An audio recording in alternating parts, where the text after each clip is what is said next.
being saved or going to heaven is like what motivates people to do what they do. For me, that's it couldn't be further from the. I don't care about anything. And truthfully, it sounds bad, but in my head, like, I'm already going to hell. Like, well, that's the interesting thing about it, is because that is the whole gospel, is anyone is capable of being redeemed at any given point. And this is your point. If you can show up and choose to be someone else any day you decide to.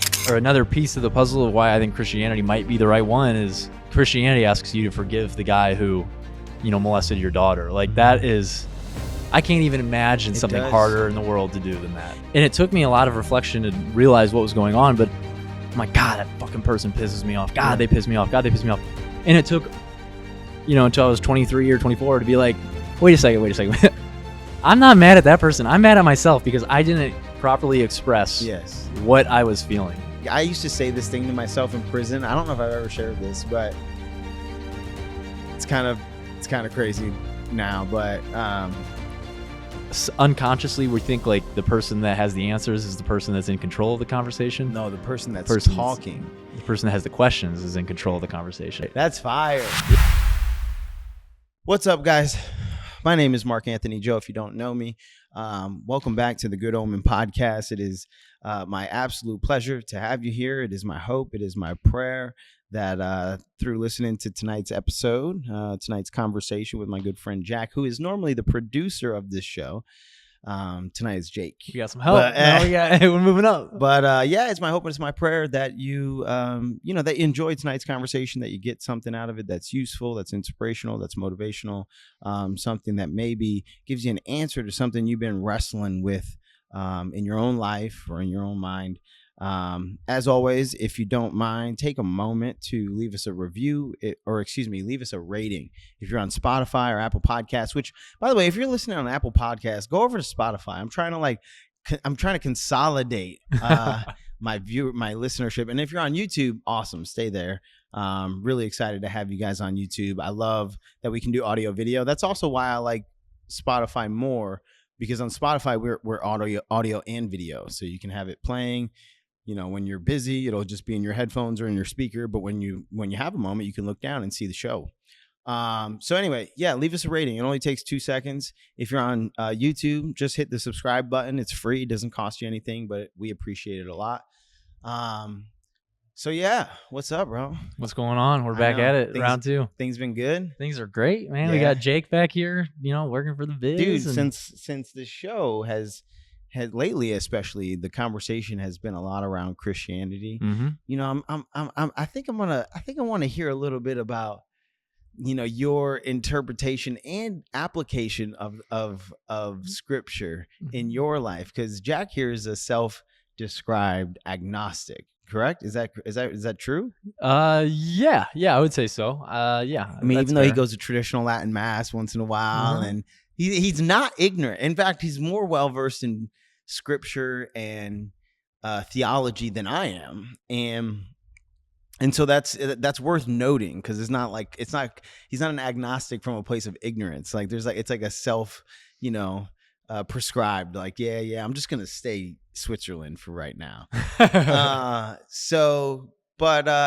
me a little bit, because I know you love Jordan Peterson. I know you love his interpretation of the Bible and Christianity. So how did you grew up Catholic? Grew up Catholic. All right, tell me about grew up this. Catholic, and I was just like a normal kid in Catholic school. So just kind of believed in God and the same, and everyone else, and then right around. But did you believe in God, or was it was it like an assumed faith? Like, I just grew up and like this is just what we do. I believed at the time that I was being observed by a God that was moving things in this world and so on and so forth. And then around 7th and 8th grade is when I started getting hardcore into it, and I was like really hardcore religious. Really? Like my older sister would be making fun of it, and I'd be like, fuck you, whatever. Like, I'd be getting into it with her. And then. So I think where I'm at right now is as an agnostic. Doesn't come from a place of church hurt. It comes from a place of perspective more so than anything. And it was in high school, normal, and then I get to senior year, and I don't know if I talked about this guy on the last podcast, but his name's Charlie Beach. Have I told you about him? Mm-mm. And he was a world religions teacher, and he was the most impactful teacher I've ever had in my entire life. One of the most impactful people I've ever had in my life, and so. He was just so brilliantly peaceful and loving and so kind. And there's this quote that I really like. It's the man's maturity is to have regained the innocence of a child at play. And he was that. He was mature in the sense that he was playful and you would do fun things. But he would bring in, Jewish rabbis. He would bring in Muslims. He would bring in Christians. He would bring in Christian Orthodox. He would bring in Hindus. He would bring in all these people. And he wasn't telling us what to think about any of them, what to do all this, blah, blah, blah. It was just expose them to us. And so I guess that's where I started going like down the route of, what if, and we've talked about this, but, the kids would be laughing at someone, like if the Mormons came in, the kids would be laughing at the Mormons and their beliefs. And then that's what started really turning in my mind of like, well, we believe mystical things as well. What's stopping them and preventing them from just laughing at us too? And that's where I just started saying like, well, the Jewish people think that the Jewish people are right. The Muslims think that the Muslims are right. What makes us unique and what makes us, and so that's where I started getting into the more agnostic place of, I mean, there's something, something that we can't explain. Yeah, there's definitely some things we can't explain. So. But you still take an interest in the Bible. I still think I've come recently to the conclusion that I think Christianity is, I don't know if I would say the right religion, but like, really, I would probably lean towards that. How'd you come to that conclusion? I'm curious because we had a similar path. We were talking about this last night, but part of what kept me from calling myself a Christian for so long was I actually read the Old Testament, the New Testament, and then the Quran. And then I read like some other books like the Bhagavad Gita and some other Eastern philosophy books. But I read the Old, New, and the Quran back to back to back, and I came to the conclusion. I was like, man, there's just like 90% of this is the same. Yeah, like they're basically they all agree with one another. They just disagree about a couple details, and they're significant details. But that realization, that sort of observation, similar to what you're describing in the sense of like, yeah, if we can laugh at them, then they can laugh at us because nobody really knows. That's basically what you're saying was your conclusion in 8th grade or whatever it was. But for me, it was like, man, like similarly, we're all kind of in the same vulnerable spot where none of us really know anything, but we kind of agree on most of this. So I thought it was silly. And then I also remembered that thinking to myself, so many wars have been fought over religion, or even people murdered in the name of religion or for their religion, right? So I was thinking like, man, there's been so much bad that's come over the disagreement about that 10% that it was silly to like pick a team, so to speak, in my head at the time. So that was a big part of what kept me from committing to one or the other. Because we've talked, I have a deep respect for when I meet a devout Muslim, the devotion that they have is very inspiring. It's hard not to watch somebody in their practice, their daily practice as a Muslim, as a God-fearing Muslim. It's hard not to watch somebody like that and be inspired because they give so much to it. The Quran was, and I believe, and I actually need to learn more about Muslims or about the religion of Islam, but they actually believe that God wrote the Quran, right? And that is distinct. Well, through what's his name? Muhammad? Yeah, Muhammad, their prophet. Okay. Through him. Like, so it's still a person. It's kind of like Jesus saying he's the Son of Man. It's not the same because Muhammad never claimed to be God, but he's a prophet. But kind of like that. He's like, here's God's word through me. Okay, that's interesting. But you know something you said earlier of like the Eastern, you were reading the Eastern philosophies. I actually think Christianity at its core is an Eastern philosophy.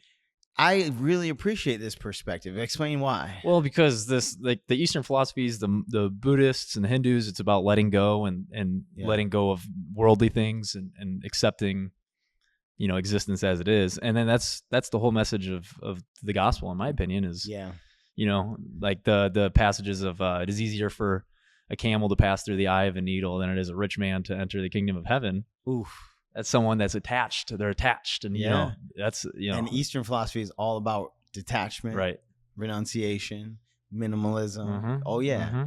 Not only that, but like when your brother strikes you on one cheek, turn the other cheek, man. Turn the other cheek. That's radical. That's pacifism, but that's radical. That's radical. Pacifism.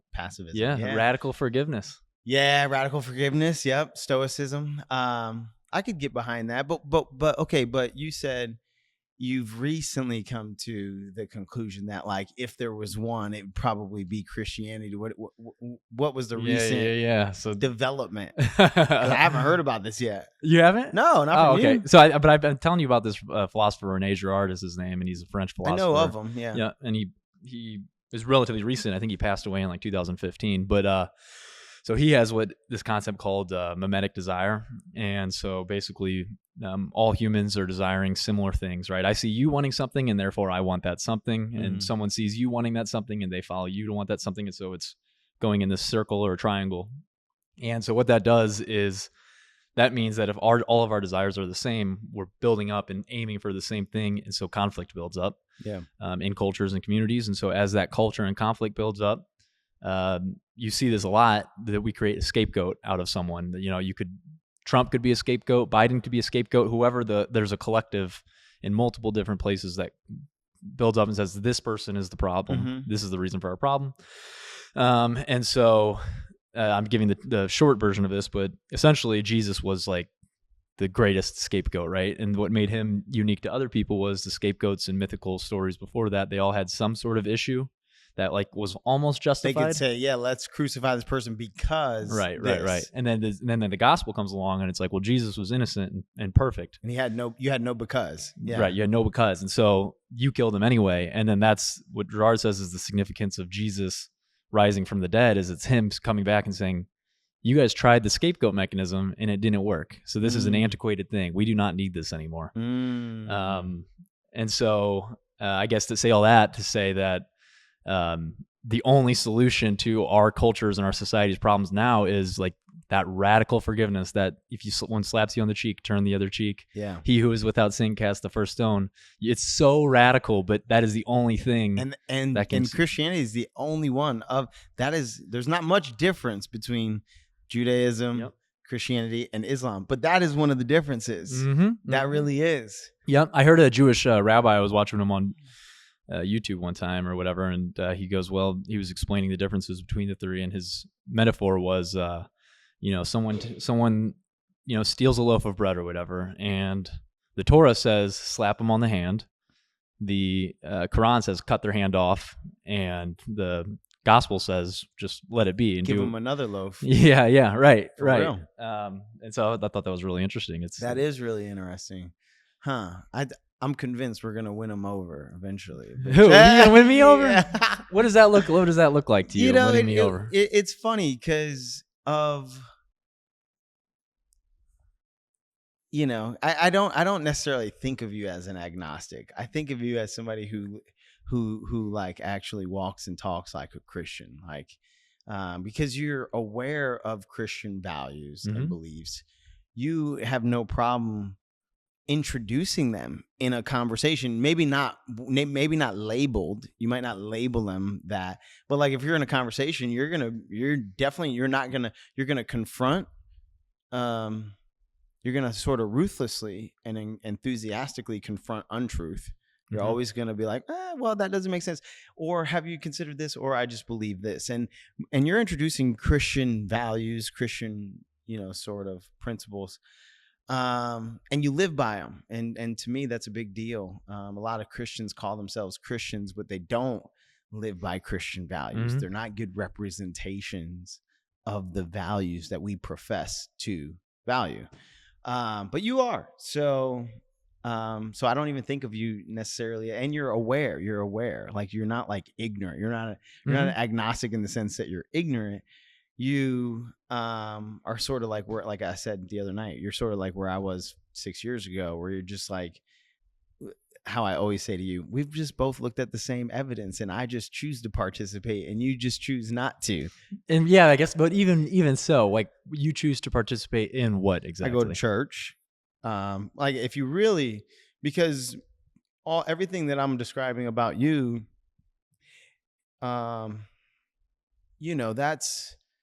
that's significant, But the difference is when I started calling myself a Christian, I tried following everything in the Bible.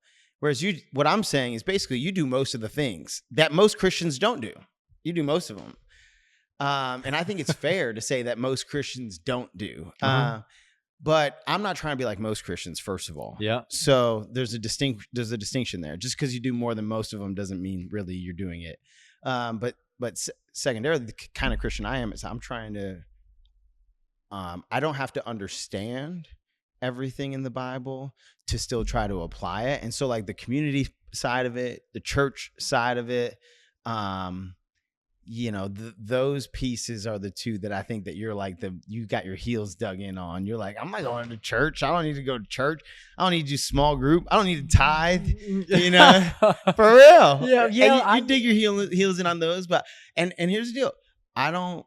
I'm not saying I have all the answers. I'm not saying I can't even explain to you why I do all this. I can't explain why I stopped having sex with Grace before, for 7 months.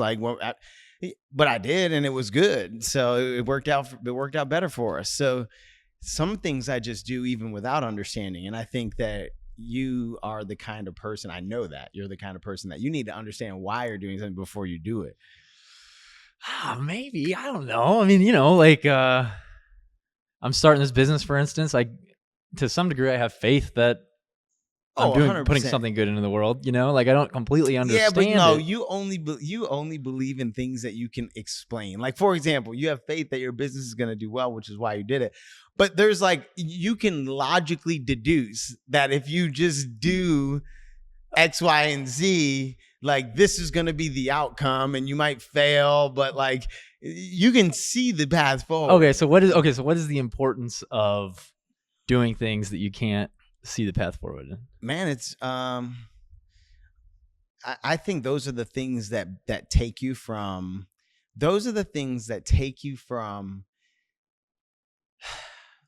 doing most of the things, because I did that for a long time, doing most of the things, to being a radical believer, to having there's a little bit, there's a big difference between my faith now and my faith 2 years ago, but I still had I still considered myself like an actual believer. I believe that God is real.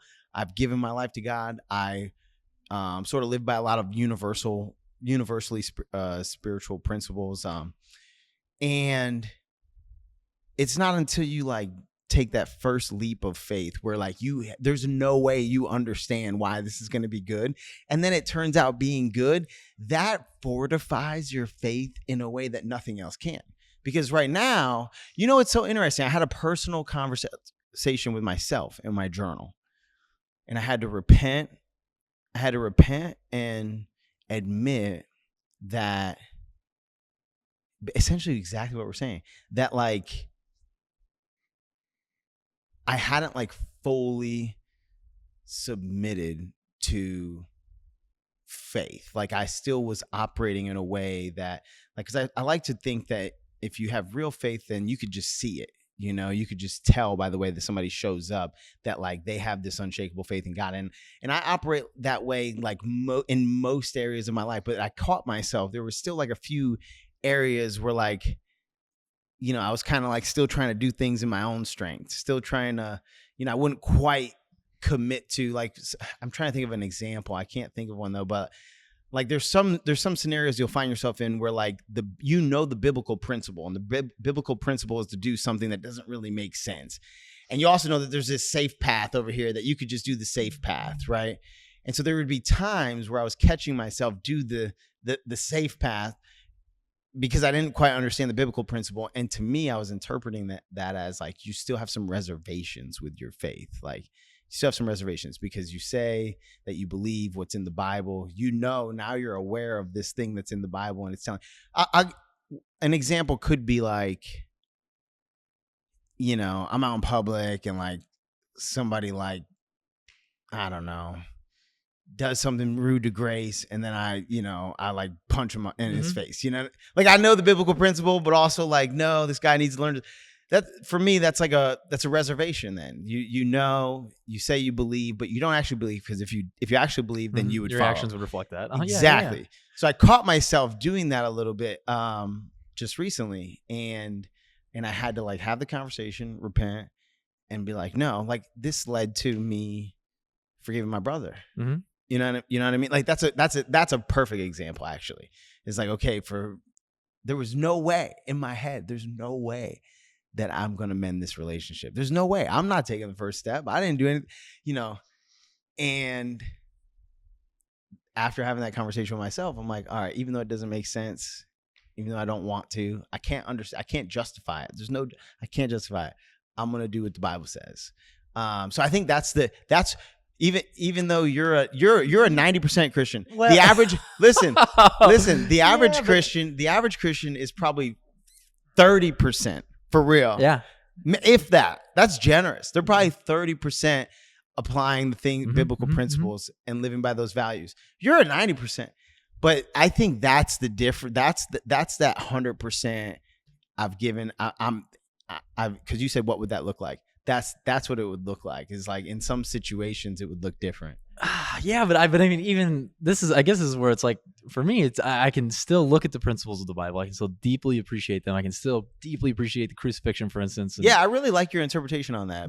But finish your thought. Yeah. But like even the circumstances that I'm in right now, what we were talking about before, that, for instance, I'll just give the overview of it. But I have someone that I work with, and they have a view that I don't believe is the right view. And if it comes down to losing that money, that income, that safety that I have in them, for principle, then I'll do it. You know what I mean? But I think the Bible definitely helped. The Bible helps me with that, for sure. But I guess maybe we get bogged down, and we're getting bogged down in the minute details of like. Yeah, I mean that's what I mean. Hey, because the outcomes in my life, I believe, are still going to be good. Yeah. That's it. That's where it's interesting. I've said this on the show before, but I actually never think about heaven and hell.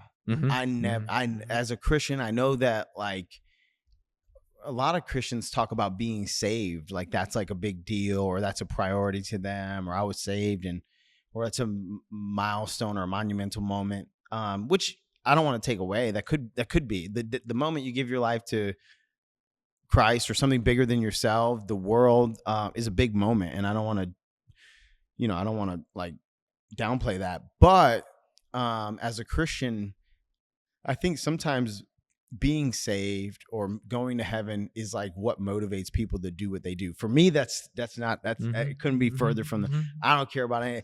And truthfully, it sounds bad, but in my head, like I'm already going to hell. Like for real, I've done a lot. Oh yeah, man, I've done a lot of this. Okay, so this is interesting because you're okay. I don't feel like I deserve to go to heaven, but I know that that's sort of the human condition. Well, that's the interesting thing about it, is because that is the whole gospel, is anyone is capable of being redeemed at any given point. And this is your point of, you can show up and choose to be someone else any day you decide to. And this is what the gospel is saying. But so that's interesting. That do you really think you're going to heaven? No, I don't really think, but like a long time ago, I was like, I don't deserve, like I deserve to give my whole life, the rest of my life away.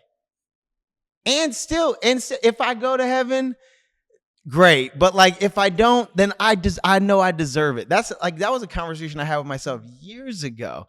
Now I do think I'm a good person. I do think I'm going to heaven, but that is never on my radar. I don't ever think about it. I really don't. Yeah. But the idea of the redemption thing, I don't know. I'm going to keep saying, I don't know if I said this in the last one or not. My memory is so bad, but I know I've talked to you about this. And like the other reason that I think that Christianity is, or another piece of the puzzle of why I think Christianity might be the right one is like Christianity asks you to forgive the guy who, molested your daughter. Like that is, I can't even imagine something harder in the world to do than that. Yeah. I love that you bring this up, because I've actually been thinking about this a lot. Like I just mentioned and I'm definitely not going to, go into detail or anything like that. But long story short, my twin brother and I have been, we were attached at the hip for 30 years, and then like best friends. And then, we had a falling out. We had a family, sort of like a family disagreement. And I just didn't, I'd like held that grudge for a while, too long. And just recently, I just decided to drop it, just in a drop of a hat. Nothing happened. He didn't do anything. I didn't do anything. But I just texted him like, "Hey, dude, I love you. I forgive you, and let's just move past it." Like, just out of the blue. And it's been a weight off my chest. It's been, but part of what drove me to do that is just really reading the Bible. Like, a lot of people hear about what like Christians believe or what they ought to believe or what the Bible says, but when you actually read it yourself, like, there's a lot. It's very clear. Like, it's very clear. And the idea of like radical forgiveness it's crazy. It's crazy. It really is crazy. But like, and it's one of those things again where you don't have to understand. You're not going to understand. But if you really believe what you say you believe, then you don't have to understand. Yeah. You just have to. You have to trust that, like, This is where I go. I don't think you can get into heaven without holding on to a resentment like that. I mean, it says it in the New Testament. It's a chain. It says it. Because it says with the same level that you're willing to forgive others, your Father in heaven will be willing to forgive you.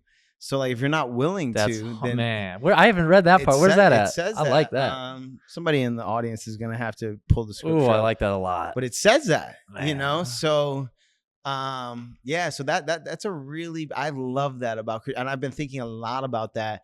And really something, I mean, a lot of you guys are not local and we have a ton of new listeners. So thank you guys. But here at Omen, we've really been starting to move in the direction of sort of operating like a ministry. Like, we talk about Jesus a lot. We talk about faith a lot. We have prayer cards that people can drop prayer requests right at the cash register. And then we get probably 30, 40 prayer requests a week. It's crazy. Man.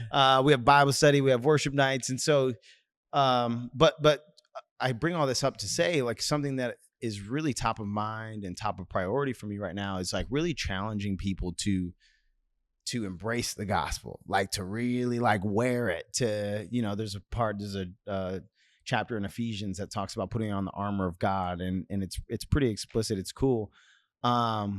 But I'm trying to really challenge people to live the way that we're called to live in the New Testament, and radical forgiveness is one of them. It's and it's hard, like challenging your friends, like, hey, dude, it's cool, just let it go. Like, I don't know, it'll come back to you or whatever, however you got to reason it.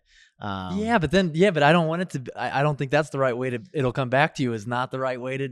In my it's mind, not the right way to reason. I don't think that's the right way either, because we've talked about the importance of intention. Yeah, and let it go without any expectation. Exactly. Yeah. If you think it's going to come back around, if you're doing it because you think it's going to come back around, then what's your soul is not being healed in that. It's cool, process. Man. All I know is I used to hold grudges forever, and that's why I've said in the last couple of episodes with Pastor Justin, Pastor Joe, about how I have a new heart, because like, dude, for whatever reason, like forgiving people just has gotten so much easier for me. Like giving them grace. Like, I see people, like I used to get road rage, bro. Oh. I'm the type to want to pull over and fight. I swear.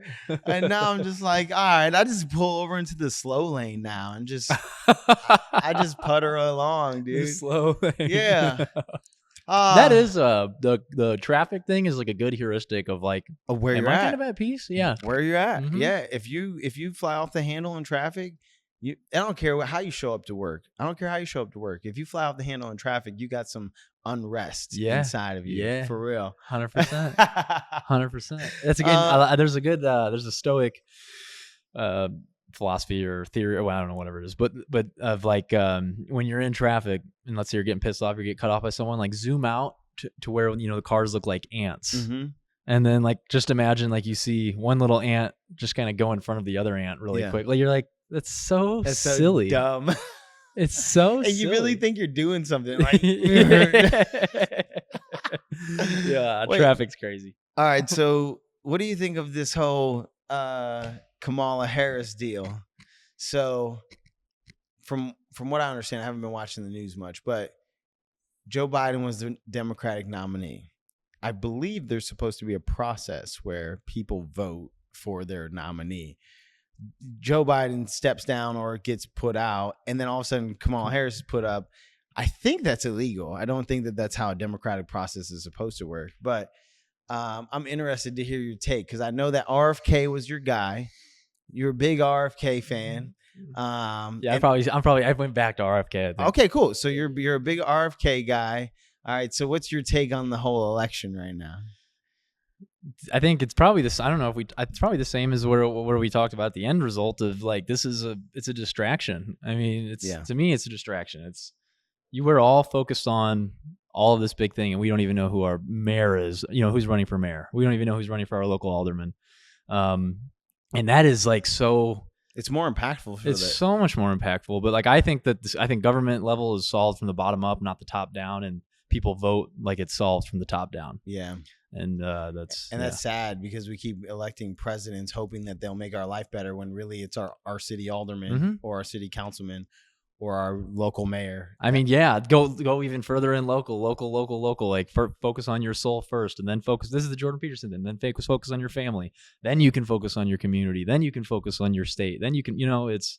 But so you got to go, micro to macro. Micro to macro. Okay, but still, for the presidential election, you're not on board with Make America Healthy Again? Make America Healthy Again. Yeah, you're not on board with the Make America Healthy Again. That's the Trump RFK duo. Oh, I like that. I like what RFK has to say. That's what they're saying. Yeah, that they changed the slogan. Well, they didn't change it, but they made a new slogan to market towards RFK's audience, which is Make America Healthy Again, instead of Make America Great Again. I like that, and man. I like it. He's so God. 70% of food stamps of what are purchased through food stamps are purchased towards processed. Oh yeah. All ultra this junk. processed. Yep. Yeah. 10% of it, I want to say, is the number goes towards soda. Wow.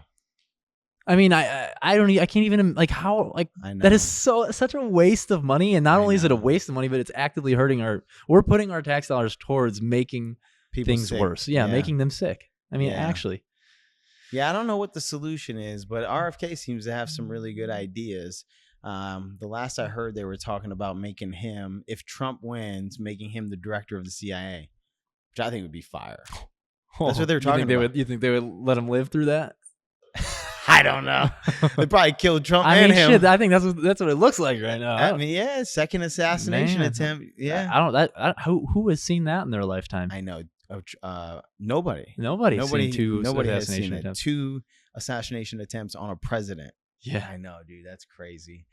And and there's people on the left that'll be like, "Oh, it was a setup." Like, bro, somebody died. Somebody literally died. Yeah. Somebody else was critically injured. Yeah, like, What even if it isn't just a crazy person that's trying to kill Trump, like you're making me go. You're crazy. Right, I'm starting to think something's going on here. Like, quit making me do that, man. Like that's the thing about the Trump, because I was for a while just part of the drone mind of like, oh, he's just an asshole and a shit person and all these things, and just because I was fed that so many times. And it's funny because it was the Democrats, or it was the more progressive leaning media that made me start thinking like, oh, this guy's pretty reasonable, like the Kyle Rittenhouse thing. Because they were going too hard. CNN's like, this kid was in there shooting up a peaceful protest or whatever. And then they're like, well, Trump, won't you condemn Kyle Rittenhouse? Won't you condemn Kyle Rittenhouse before any of the information came out? And he's like, well, let's wait and see what happens. And then they go, how can you say let's wait and see what happens? He was shooting up and then it turns out that he wasn't shooting this place up. He was getting attacked by someone, shoots a white guy who was a previous pedophile. Yeah. Now should that kid have been there with a fucking AR-15 or whatever? Probably not. No, yeah. You know what I mean? You don't need to be there, but it was way far off from what the actual. It wasn't the story. Yeah, it wasn't the story. And Trump was the only one saying, "Oh, let's just wait and see." So you just gave points to Trump for me, you know, and now I'm going that way. Yeah. It's so terrible. I'm hopeful, man. I got a little worried. I am a little worried, to be honest. Like the power of our media machine is just crazy. Like, because Kamala Harris was the most unpopular vice president in United States history. And then instantly it seems like they want to turn around and make her like a mega, the savior. Mm-hmm. And now she's campaigning on, if you elect me, I'll fix all the problems that occurred during my tenure as vice president. Like it I don't know. I'm having a really hard time with it. And then we've talked a little bit about the RFK thing. I think RFK is awesome. Yeah, well, with Kamala, I don't believe that she would fix any of the things he's saying. I think to steelman that a little bit, it's like the vice president doesn't really have a ton of sway. I don't think that's true. I don't know. I don't know if I agree with that. I mean, they don't make decisions, but you don't get put into that role unless you're a contributor. Like, that's like me becoming the president, and I'll be like, Jack, I want you to be my vice. Like, and then you not having any say in any. Like, what do you mean? Like, no, that's not. We're a team. Like it's our administration. Yeah. I'm the other name on every sign. Like, what do you? But you know what I think is really interesting, and I've been wanting to share this with the audience anyway, just as food for thought, is I had somebody explain to me how a lifelong Democrat actually explained to me how the parties have basically flipped, but people have such a mob mentality that they're attached to the title, to the team, right? So they say, well, I'm a Democrat. I've always been a Democrat. I'm a Democrat. Or, or vice versa. I've always been a Republican. I'm a Republican. But what's happened is traditionally the Democrats have been the anti-war party. Always anti-war, always peace. And now it's the Democrats calling for war in Palestine, in their defense, war in Ukraine in their defense. And it's the Republicans saying, dude, let's worry about our problems at home before we get involved in anything overseas. Like, so that's kind of flip-flopped. Traditionally, the Democrats have been the party of free speech. It's been the Republicans that have always been the secretive, clandestine party that are, or at least people suspect them to be that way. And it's been the Democrats that have been the right to protest. The working man, the blue collar, labor unions. Dude. And now, working. Exactly. The Democrats used to be the working class party. Mm-hmm. Now it's the Republicans. So it's like so many things from an ideological sense have flip-flopped. And so what I thought was powerful was I was sitting there thinking, like, man, if a lot of I bet you there's millions of Democrats that have never sat down to actually think about that, like, because it's like the lobster in a pot. Like their party didn't flip overnight. It just happened slowly. They came to the defense of Ukraine, right? But like, little do you realize that what you're actually doing is advocating for U.S. involvement in war, or like it seems like a good idea to advocate, hey, for Palestine, I stand with Palestine. But what you're doing is asking us to get involved in a war between Muslims and Jews when it doesn't have anything. We're a Christian nation. So I think that it happened slowly. And I thought that when I heard that, I said, man, if I should share that with the audience, because it is interesting just to look at all the things that have flip-flopped, and people who maybe grew up Democrat might, if they hear that, just look at their party and be like, man, my party isn't the party that I always, because my parents were Democrats my whole life until Trump. Honestly, Trump is the one, because my dad was definitely not voting for Hillary Clinton. Yeah. My parents were. That's what flipped them for real. You know what's crazy? I know a couple people like that. My friend Gina, who's one of the smartest people I've ever met. She has a master's degree from Harvard. She was Candace Owens' personal manager. She is a savage. She's one of the most intelligent people I've ever met. She was a raging liberal, blue hair, shaved half her head, moved to Australia just to live off the land for a year. Like, bro, raging liberal. Okay. And it was the Hillary Trump, election that flipped her. What about it flipped her? Did you? Dude, I do have this podcast recorded. It was my old podcast. We got to get her on again. She'll come on anytime. She's awesome. And she's so feisty. The audience would love her. She's an Orthodox Christian, super conservative, but anyway, what flipped her, and she talks, dude, I have an episode where I talked about her experience at Harvard, and she was like saying how it's just a brainwashing machine, and like it's crazy. But she said that in that podcast that it was her friend convinced her to watch a Trump rally on TV. It was live. It was going to be on. He was like, I'm watching the whatever tonight. Would you watch it with me? And she was like, no, he's a racist. He's a this, he's a that, just saying all the things. And he's like, dude, that's cool. You can believe that, but just watch it with me. And she watched it and she's like, I swear by the end of that rally, I was like, I kind of like this guy. Man, that's swear. crazy. I swear. Oh, man. Yeah. And it won her over. But anyway, my dad too. But he was one of those that just came to the realization that, like, man, what I have always advocated for, it's being advocated for on the other side and not in my own party. You know, it's interesting to see how they flipped. Yeah. And then like RFK, he represents like a traditional Democrat, like a Democrat from labor unions, anti-war, pro-free speech, minimal government, you know, socially government involvement, you know, fiscally minimalist. Living off the land. Anyway, so what else is new with you, man? I know you got a project working on a communication series. Yeah, tell me about that. Got a communication series going on. It's so we're starting it. It's with a guy named Vance Crowe, and so what he does is he does legacy interviews, and to give you the roundabout way of getting to that. So the first business that I ever tried starting, legacy interviews. What is that? Yeah, so the first business I ever tried starting was, I call them video memoirs. It's the same thing, and it was.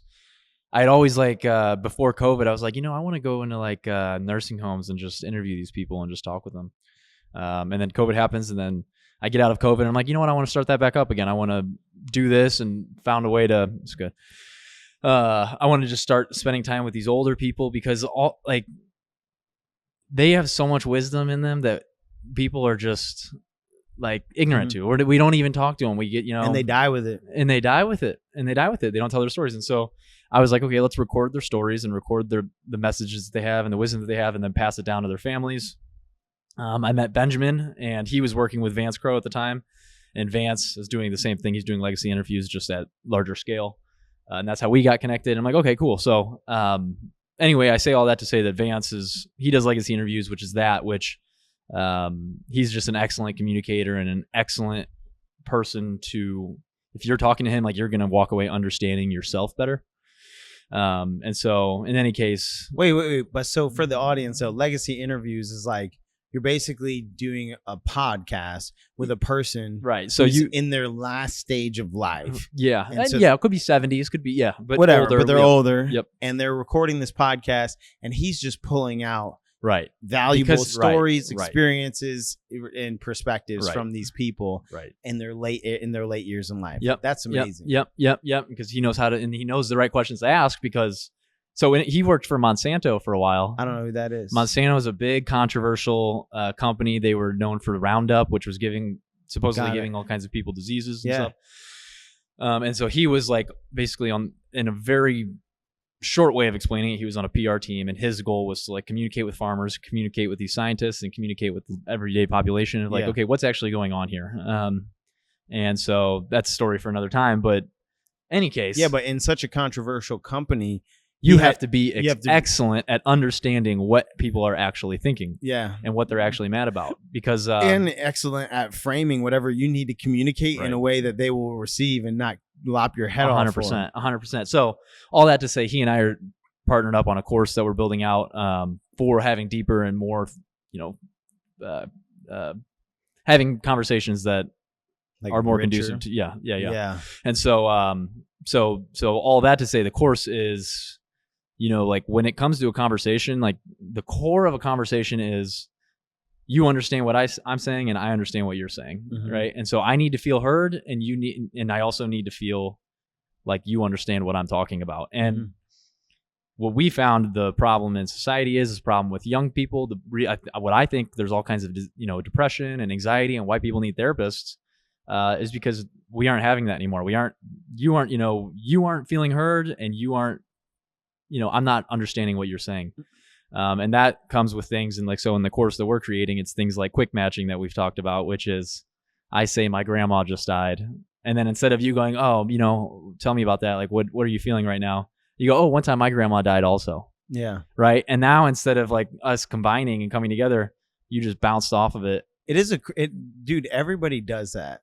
Everybody does that. I never realized how often I do that and how often other people do that until I watched that video that you guys posted about quick matching, and give that, any example, oh man, I just got, a new pair of shoes. And it's oh dude, I just got some new shoes too.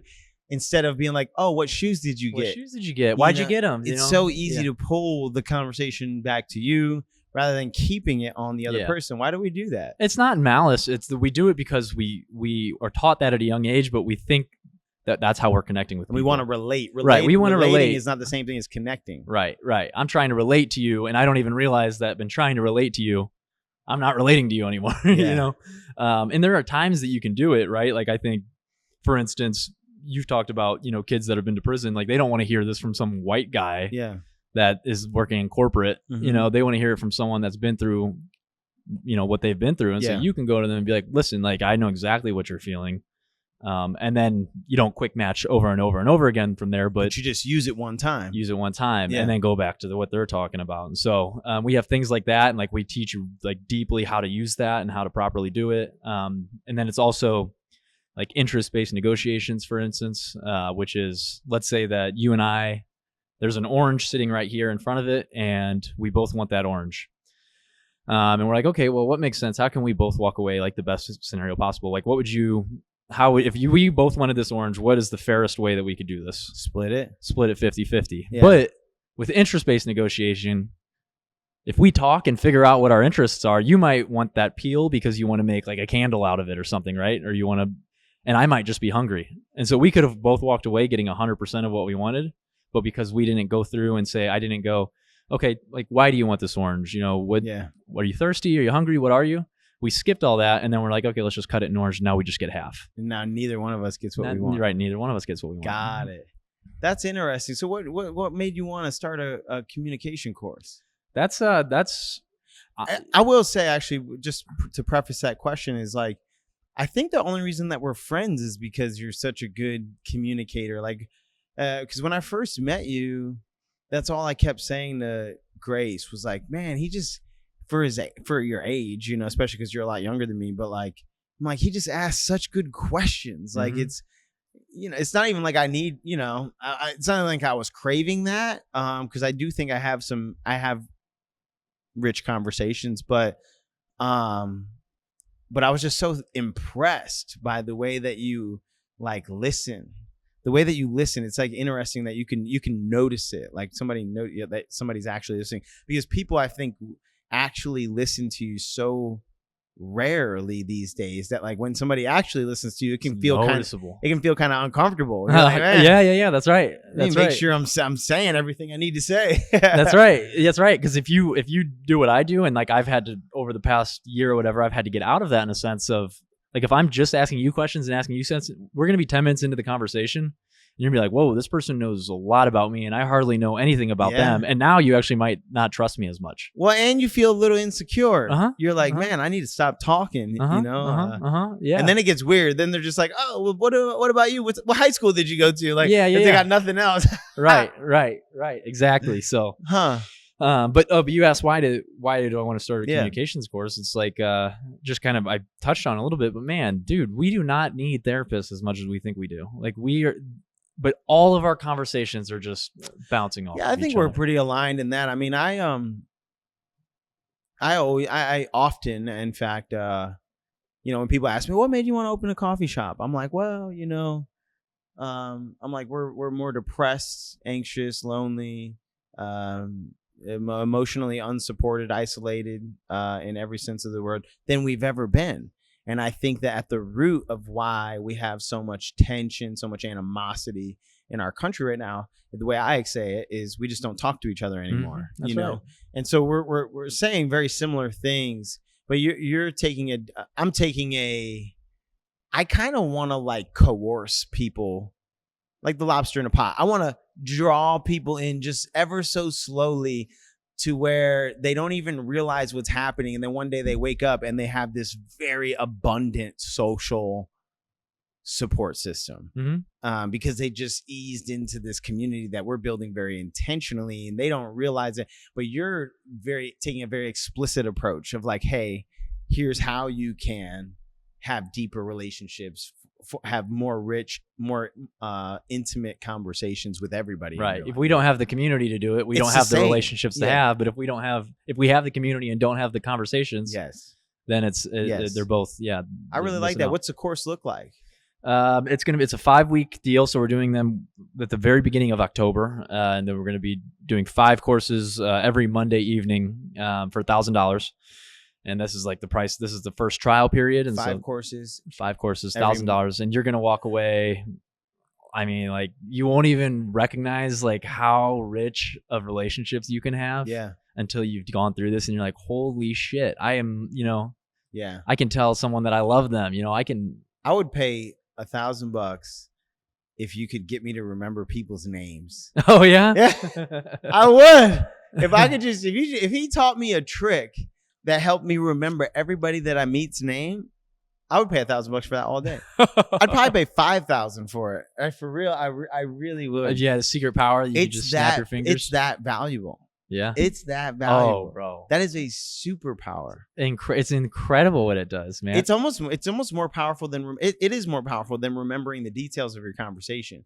Like, sometimes I'll see people and be like, oh yeah, like Cincinnati, right? What's up, brother? But I don't know their name, But if you remember their name, you don't have to remember anything else. Yep. And conversely, it's like when you know that they know your name and you don't know their you're like, oh, it makes you feel so. And you got a little respect for them. You're like, oh man, they're good. Grace is fantastic at that. What would you say? Okay, if there's one most valuable.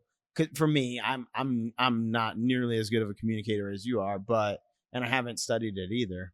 But for me, the most valuable thing off the top of my head, if you have a skill or an ability as a communicator, it's like remembering that person's name, having a trick to remember when you meet people. What would you say is like the most valuable skill or ability that a person can have to be a good communicator or be a memorable communicator? Yeah, I would still stick with like the ability to ask questions and the ability to understand someone's interests. Yeah. Because then that's how we make mutual beneficial, beautiful things. That's how we make things thrive. Like if I know why what turns your gears, well, then I can help you push in that direction. I can help you with anything, and we can mutually help each other. If I don't know that, I don't know how I'm supposed to help you. Yeah. I have no idea. So, and that just comes with, like we talked about, of like, okay, why that's what I'll say. The question why. Just ask the question why like 3 times in a conversation moving forward. Give me like a practical example though of like how this could improve my life. Like, for example, like taking the course. I got 5 things that I'm going to learn from you guys. Mm-hmm. How am I going to look different after I take that course? How am I going to show up different after I take that course? Like, I get like asking better questions, actually understanding, but like, give me an example of like an outcome in my life that could be determined by my ability to show up as an effective communicator. Okay. Yeah. I mean, so I'll give you like a personal example, and we can go deeper into other ones too. But so I've got John working, doing some work for me right now. He's got his own business, and he came to me and like, hey, here are some problems that we're having. Like, I just don't feel like XYZ is in this it kind of feels like it's a business relationship. Or he didn't say that, but he's like, I'm having problems within this relationship, and so we were talking, and so we were going back and forth, and I'm mirroring him, which is mirroring is like, okay, so what I'm hearing you say is blah, blah, blah. Is that accurate? Mm-hmm. You said that, X, Y, and Z. Yeah, X, Y, and Z.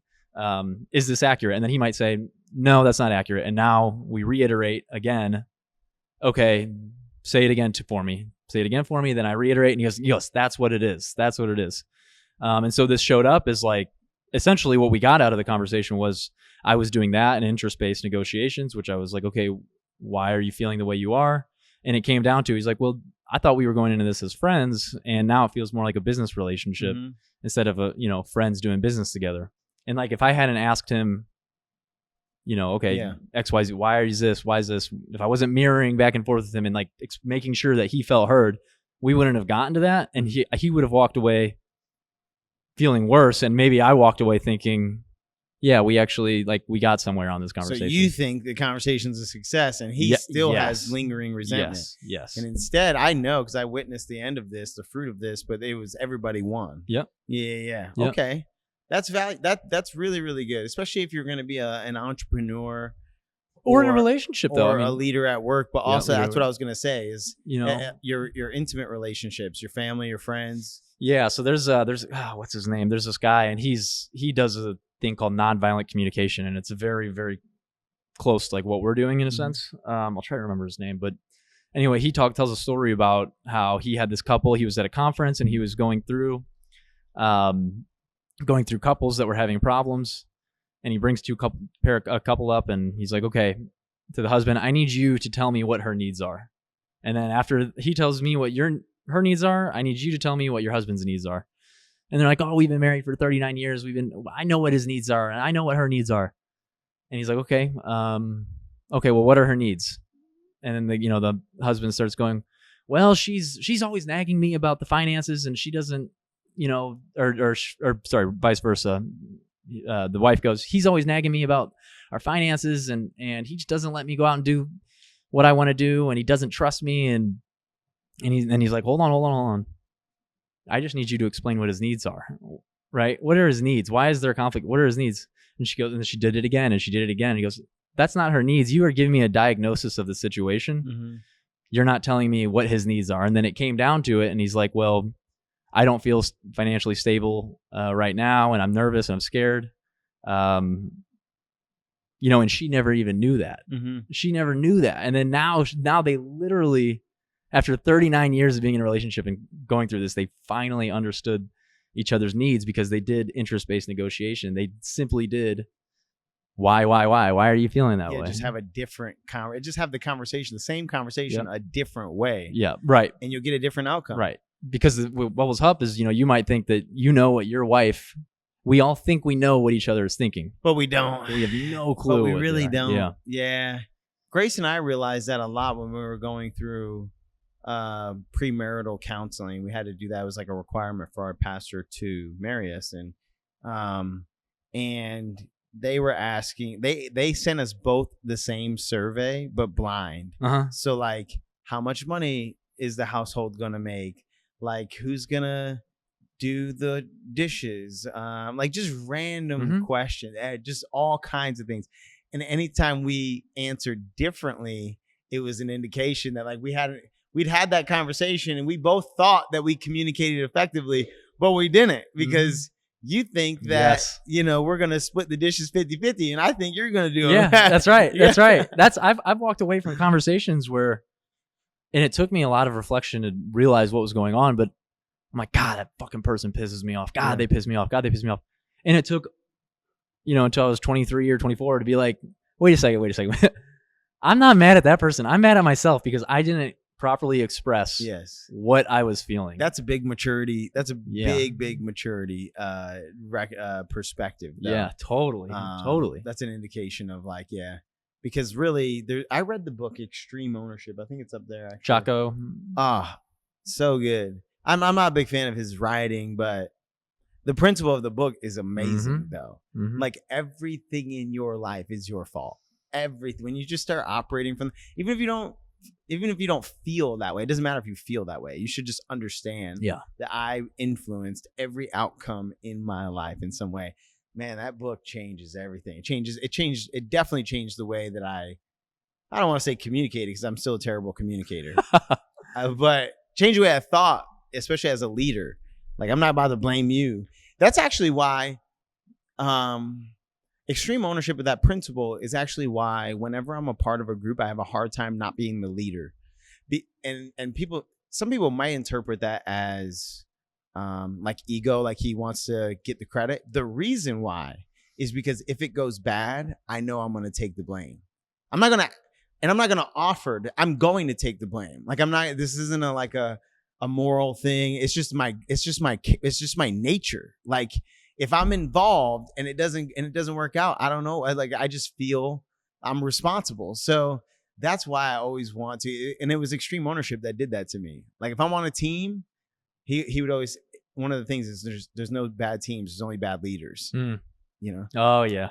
It's true. Yeah. It's true. Like, there's no bad teams. All these people want to win. All these people want to do good or succeed or make money or whatever it is. Like, if they're failing, it's because there's poor leadership here. If you if someone forms a group or they form anything, What if you had to give them like a short guidebook on how to rise to be the leader? Like, what would you say that guidebook would involve? Man, I think the best way to lead is by example. Like, right. It's so powerful. Like, especially the best way to lead, or leading by example is the best way to lead. It's the only way. It's the only way to lead. That's the famous quote by Vince Lombardi. Yeah, Vince Lombardi. But so that's the step one. I think that's the most effective way. If you join a group and it's all, platonic or whatever, or it's all the same, the most effective and efficient way to become the leader is to become, like, I used to say this thing to myself in prison. I don't know if I've ever shared this, but it's kind of crazy now, but it would be like, become the woman, or become the man that every woman wants to be with, that every man wants to be like, and the whole time pretend that you don't know that you're him. I swear that was my code of conduct when I was first starting my life, or changing my life. And I did that. If you do that, hilarious. I've never heard that. If you do that, you're him. You're him. You just got to be a class act. You got to be a gentleman. Yeah. You got to be a desirable man. And then you gotta have some integrity. You gotta, like, stand firm on you gotta be the kind of man that demands respect from other men. And you have to have the humility. You have to pretend that you don't realize that you're set apart. But that's the fastest, most efficient way. And it requires leading by example, among other things. But to become the leader is, if you're that man, if you're the one that the women want to be with, the one, because then here's the deal. It's not, I mean, I hope nobody takes this the wrong way. This is not like tactics, but like, when you're out, if a bunch of us get together and we all invite our girlfriends or our wives, right? The female partners of the other guys in the group still notice, like, who's the class act. They still, oh man, I really like him. It's not in an inappropriate way, but it's a human thing. Yeah. Everybody notices who's him. Yeah, baby. So I think that's it. If you're in a group, like, and that could include, there's some real, like, low hanging fruit. Take care of yourself. Eat healthy. Like, hit the gym. Don't overindulge. Yeah. Exactly. But, like, I've said this and people get really mad. Our elephant in the room post on Omen's Instagram addressed this, but, like, most people are unhealthy. Most people are overweight. Most people are poor. Most people don't be like most people. Yeah. That's the easiest way to stand out, is don't be like most people. Look at what most people are. Do everything else. I'm not gonna say that I have it all figured out, but that you made me realize that, like, I realized that to some degree when I was younger, of, like, watching people that were, like, trying to become friends. They were fans of someone and they were trying to impress them, and they're like, oh, blah blah. Yeah. And I'm like, dude, these celebrities, why would they want to be friends with a fan? I know. They want to be friends with the person that's their own person. Yes. That's him. That's him. I know. Yeah. Why would they want to be a fan? Dude, that's kind of now that I look back on that, I was a dog. I was a dog. I had to, like, really, dude. I had to be, I don't know, like, because I adopted mantras. Like, I just had all these, like, slogans, mantras that, like, became my, like, guiding principles. I love mantras, man. Dude, I do too. And it's funny, I don't even remember all of them until I get, like, in a conversation, and then I remember, like, what carried me through that season. But I swear I remember, like, walking laps in the prison yard, just like, thinking that to myself, just reminding myself. And, like, I used to have this, like, super humble, like, handshake, like I told you before. Like, I wouldn't do the whole, like, I'm cool situation. I would just, it's good to see you, good to see people. Oh yeah, that was crazy. That was a crazy season, man. What's one of your favorite mantras that's carried you through? You heard a couple of them, like, everything we do is motivated by fear, by love. I really, but one that I haven't talked about before is it's Customado. It was Ali's, or Tyson's coach. And it was the hero and the coward feel the same. They're both scared. Yeah. I like that one. I remind myself something like that when I'm doing my ultras.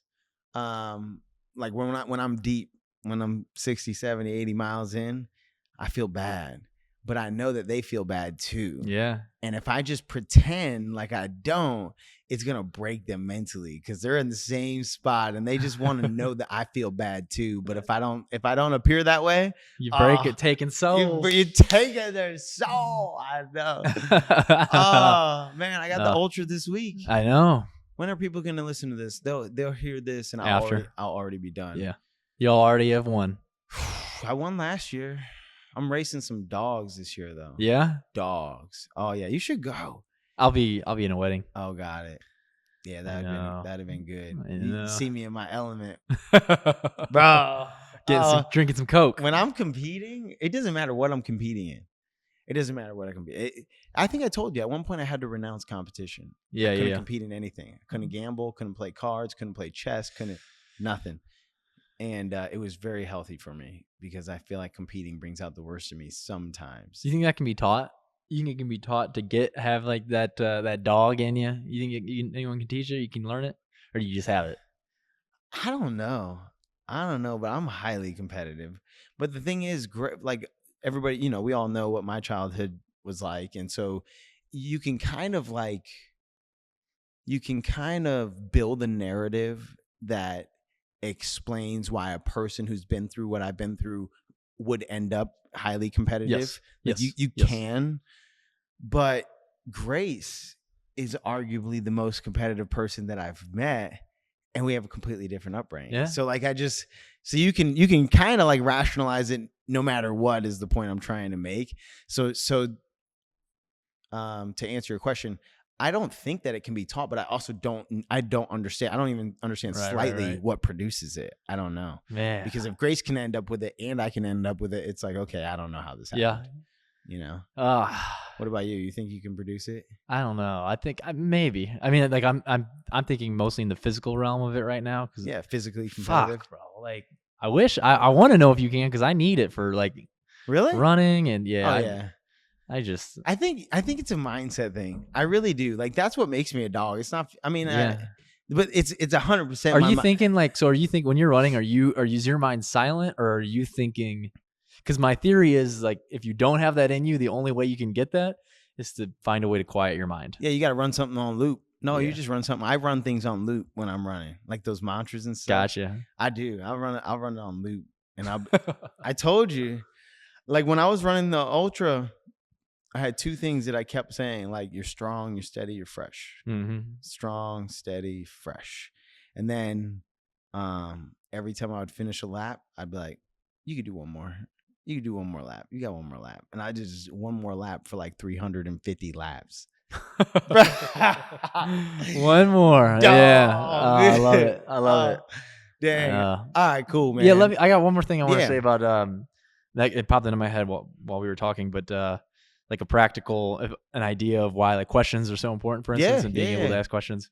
It's not really why they're so important, but like, when I was in grade school, I realized this is where I started learning it is like, the teacher was maybe going to hand us out a homework assignment or something. So I'm like, but when I ask her a question about herself, she keeps talking and she might forget to give us this homework.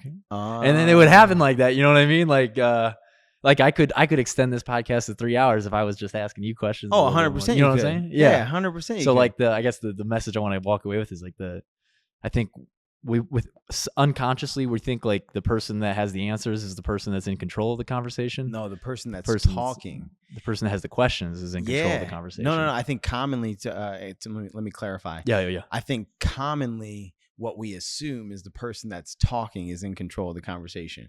But what you're saying is the person that's asking the questions is actually in control of the conversation. That's right. That's fire. Yeah. See, that's the type of thing that would provide the motivation I need to become a better communicator, because I'm like a control freak. Right. You can now once you learn this, you can take conversation this way. And you can just sit there and just completely dictate how this conversation is gonna go. That's fire. All right, when are you launching it? I want to say October 5th. I think it's the first Monday. Oh, for real? It's done? The first Monday of October is when. All right, October 5th. I think we got 2 spots left. Coming up. Yep. Oh, wow. Yep. That's amazing.